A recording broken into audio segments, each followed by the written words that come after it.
एक बार की बात है, किसी कारण से महाराज कृष्णदेव राय तेनालीराम से नाराज हो गए थे।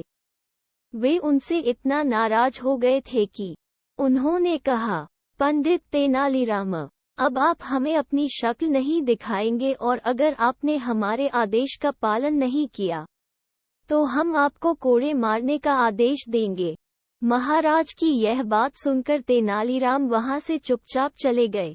अगले दिन जब दरबार लगा तो तेनालीराम से जलने वाले कुछ मंत्रियों ने महाराज के दरबार में आने से पहले ही उनके कान भरने शुरू कर दिए।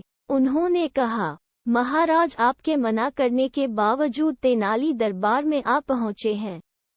इतना ही नहीं, यहाँ आकर वे हंसी ठिठोली भी कर रहे हैं।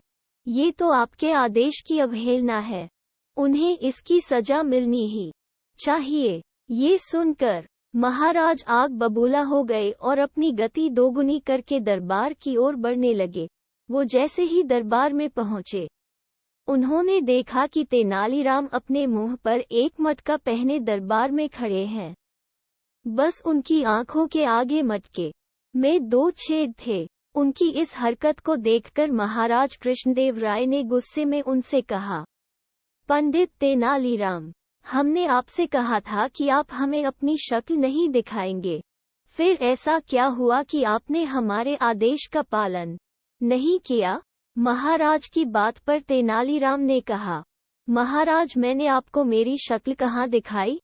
चेहरे पर तो मैंने ये गोल मटका पहना हुआ है। हाँ, मेरी आंखों पर मौजूद इन 2 छेदों से मुझे आपका चेहरा दिख रहा है। लेकिन आपने मुझे आपकी शक्ल देखने से तो मना नहीं किया है न?